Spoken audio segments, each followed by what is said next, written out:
नमस्कार। रिपब्लिक के digital platform पर आपका बहुत स्वागत है। मैं हूं आपके साथ सलोनी श्रीवास्तव। उत्तर प्रदेश में चुनावी तारीखों के ऐलान के साथ ही तमाम राजनीतिक पार्टियों में मंथन का दौर भी शुरू हो चुका है। 7 चरणों में चुनाव होने हैं और उसको लेकर पार्टियां अब उम्मीदवारों पर चर्चा कर रही हैं।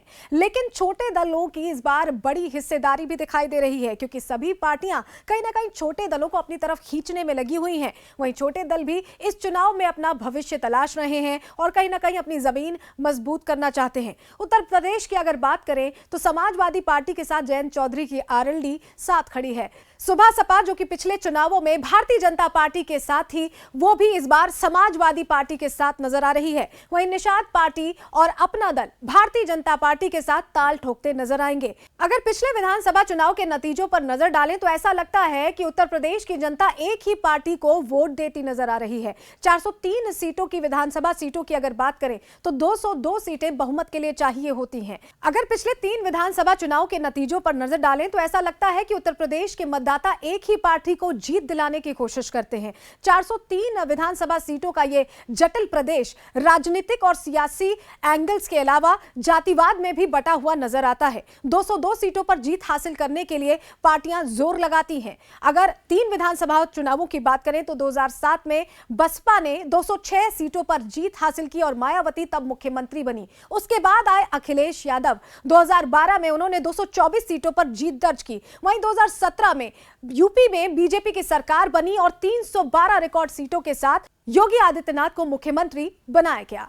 भारतीय जनता पार्टी के लिए अभी तक छोटे दलों से जो गठबंधन रहा है वो काफी सफल रहा है। 2014 के लोकसभा चुनावों की बात करें तो 13 दलों के साथ गठबंधन किया था और किस तरह की मैसिव जीत, मैसिव सपोर्ट मिला था भारतीय जनता पार्टी को, ये कोई भूला नहीं है। वहीं 2017 चुनावों की भी अगर बात करें तो उस वक्त भी भारतीय जनता पार्टी ने छोटे दलों को अपने साथ रखा था। सुभा सपा और अपना दल भारतीय जनता पार्टी के साथ थे और यही वजह थी कि 300 प्लस सीटें पिछड़ों को भी साथ लेकर भारतीय जनता पार्टी चली थी और सवर्णों का भी बेहतर vote bank Bharatiya Janata party को उस वक्त मिला था। इस बार इस चुनाव की अगर बात करें 2022 चुनाव की, तो समाजवादी पार्टी भी छोटे दलों को अपने साथ लेने की कोशिश करती नजर आ रही है, क्योंकि अखिलेश यादव ने अपने चाचा से, जिनसे उनका विरोध चल रहा था, बहुत रस्साकशी का दौर चला, उनके साथ अपना गठबंधन कर लिया है। प्रगतिशील समाजवादी पार्टी शामिल तो हो ही गई है और कहा यह भी जा रहा है कि कुछ ही दिनों में विलय हो जाएगा, यानी डिसॉल्व हो जाएगी यह पार्टी समाजवादी पार्टी के साथ। इसके अलावा सुभा सपा इस बार समाजवादी पार्टी के साथ ताल ठोकती नजर आ रही है।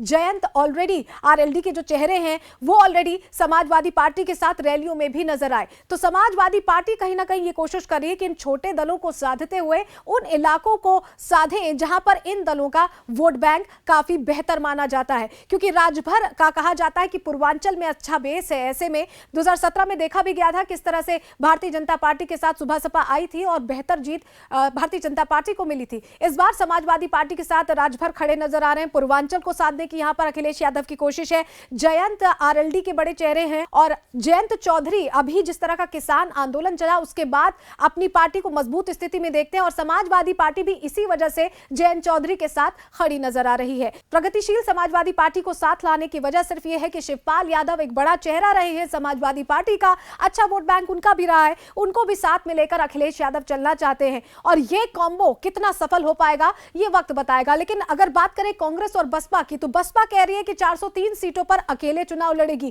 कांग्रेस का भी कमोबेश यही हाल है। वहीं एक और ऐलान मायावती की तरफ से किया गया जो चौंकाने वाला था कि सतीश चंद्र भी चुनाव नहीं लड़ेंगे, मायावती भी चुनाव नहीं लड़ेंगी, लेकिन जीत 403 सीटों पर होगी। खुद जब नेता ही चुनावी मैदान में नहीं उतर रहे हैं तो कार्यकर्ता किस जोश से चुनावी मैदान में उतरेंगे, यह बड़ा सवाल है। वहीं कांग्रेस अभी बहुत आहिस्ते आहिस्ते कदम रख रही है। कहा यह भी जा रहा है कि सीधी टक्कर समाजवादी पार्टी और भारतीय जनता पार्टी की होने वाली है, क्योंकि ये दोनों ही पार्टियां पुरजोर तरीके से रणनीति बनाते हुए छोटे दलों को अपने साथ लेते हुए चलना चाहती हैं। इन छोटे दलों का क्या प्रभाव रहेगा, ये किस तरह से अपना भविष्य तलाश पाएंगे, क्या ये अपनी जमीन मजबूत कर पाएंगे, ये नतीजों के बाद ही पता चलेगा। बहुत शुक्रिया जुड़ने के लिए।